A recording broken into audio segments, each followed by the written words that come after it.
always face the long embrace of the setting sun. Taste its warmth on your skin. One last exhale of a big ordeal.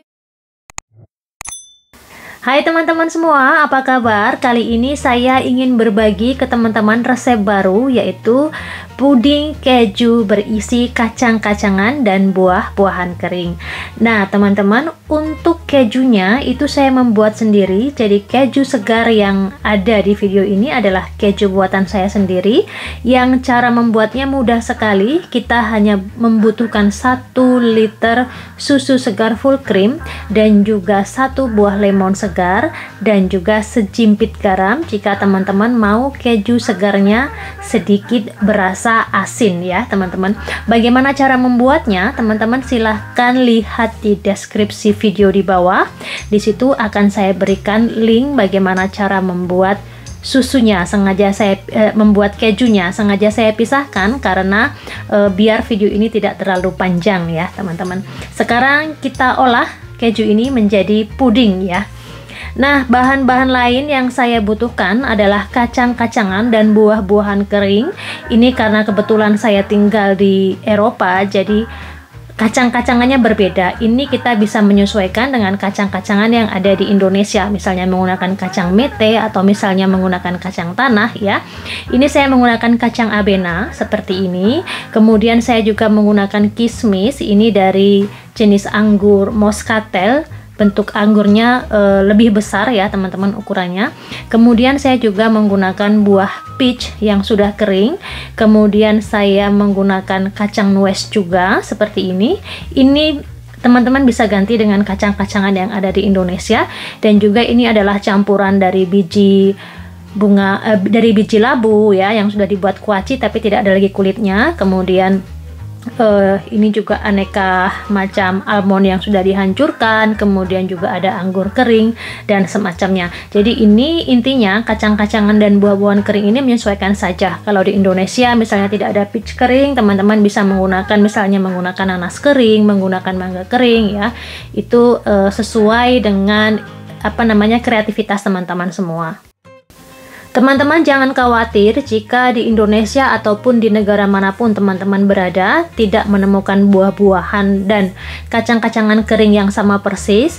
Tidak masalah ya teman-teman. Teman-teman bisa menyesuaikan dengan kacang-kacangan dan buah-buahan lokal yang ada di negara tempat teman-teman tinggal ya.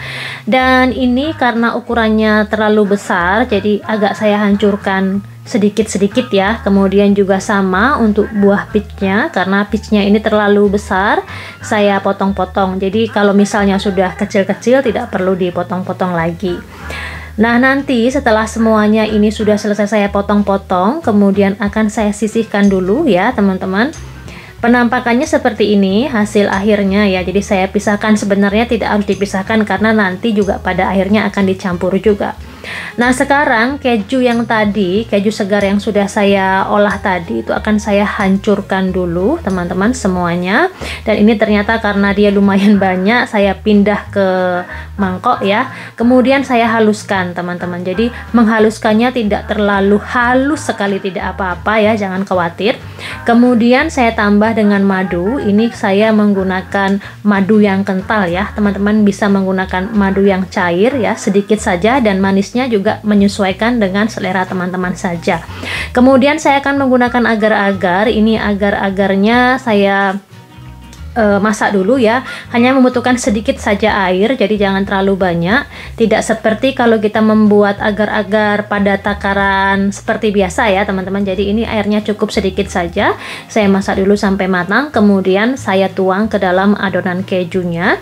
Kemudian setelah itu saya campurkan, saya ratakan dengan kejunya ya teman-teman. Jadi pastikan agar-agarnya ini tercampur merata pada keju segar yang sudah kita haluskan.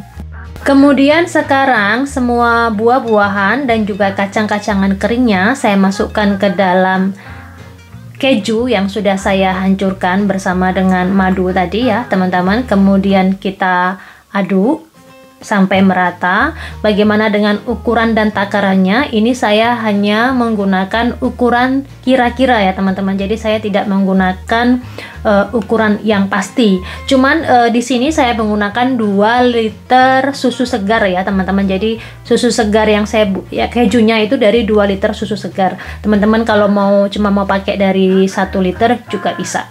Kemudian saya aduk rata. Setelah rata, saya akan menyiapkan cetakannya. Saya hanya menggunakan bekas dari kotak susunya teman-teman. Jadi kotak susunya inilah yang akan saya gunakan untuk mencetak pudingnya. Caranya, bagian dari atas dari kotaknya ini akan saya potong ya teman-teman. Saya potong seperti ini. Teman-teman bisa menggunakan cetakan lain ya. Ini sebenarnya cuman karena memanfaatkan barang bekas dari sisa di dapur aja sebenarnya. Jadi ini opsional, tidak harus menggunakan kotak susu seperti ini ya teman-teman. Nah, sisa susunya yang masih ada itu kita bersihkan. Jadi ini kita cuci bagian dalamnya sampai bersih, kemudian kita keringkan ya. Dan kalau sudah kering, baru kita bisa memasukkan adonan yang sudah kita buat tadi ke dalam kotak susu ini. Sekarang kita masukkan adonannya, dan penting sekali untuk memastikan adonan yang di bawahnya tidak ada rongga ya teman-teman. Jadi lebih padat lebih bagus. Kita masukkan semua sampai dengan penuh, dan nanti setelah penuh seperti ini, lalu kita tutup menggunakan plastik wrap ya teman-teman, agar bagian atasnya tidak kering sekali. Kemudian ini plastik wrapnya saya tali menggunakan karet gelang teman-teman, seperti ini. Dan kemudian setelah saya tutup rapat seperti ini, saya masukkan ke dalam freezer kurang lebih 2 jam ya teman-teman. Kita simpan 2 jam dulu sebelum nanti kita potong. Baik teman-teman, setelah kurang lebih 2 jam saya simpan di dalam freezer. Jangan terlalu lama ya teman-teman, karena nanti kalau terlalu lama dia jadi keras sekali. Jadi kurang lebih 2 jam, atau misalnya setelah 2 jam belum mau dimakan, teman-teman bisa turunkan sebentar dari freezer, kemudian dimasukkan ke dalam kulkas ya. Oke, ini seperti ini teman-teman sudah lihat ya, kering seperti ini. Sekarang saya akan buka kotaknya dengan cara menggunakan pisau, bisa menggunakan gunting, bisa. Jadi terserah seperti apa yang teman-teman mau. Dan hasilnya seperti ini teman-teman. Kalau teman-teman lihat, ini ada bagian tengah yang berlubang karena tadi mungkin waktu saya memasukkan adonannya kurang padat ya teman-teman, tapi tidak masalah ya. Jadi ini hasilnya seperti ini teman-teman. Sekarang kita akan coba untuk iris. Jadi kalau untuk keju segar yang berisi buah-buahan dan kacang-kacangan kering ini, teman-teman jangan khawatir misalnya agak sedikit hancur misalnya ya, tidak masalah karena ini bukan kue ya teman-teman. Jadi keju pun kadang disajikannya agak sedikit hancur-hancur juga. Nah ini teman-teman, hasilnya seperti ini, dia cantik sekali, perpaduan warna buah-buahan kering, kemudian kacang-kacangannya, dan kontras banget dengan warna kejunya. Ini selain cantik juga rasanya lezat sekali. Teman-teman harus mencoba resep ini karena resep ini simple, gampang sekali bikinnya, dan juga ini bukan resep yang umum ya teman-teman. Jadi ini resep unik yang teman-teman bisa coba sendiri di rumah. Gimana teman-teman, tertarik kan ya untuk mencoba? Karena ini sudah di akhir bulan Ramadan juga. Mana tahu teman-teman sudah mulai kehabisan ide untuk membuat takjil atau untuk membuat menu manis untuk bulan Ramadan. Teman-teman bisa mencoba ini ya. Nih lihat, cantik sekali bentuknya seperti ini, menggugah selera, kaya akan protein dan bergizi tinggi ya teman-teman. Murah karena ini adalah homemade. Kalau teman-teman beli ini harganya mahal sekali. Oke teman-teman, silahkan mencoba resep dari saya, puding keju segar berisi kacang-kacangan dan buah-buahan kering. Semoga bermanfaat. Matur nuwun sudah menonton teman-teman, dan I'll see you in the next video. Bye bye.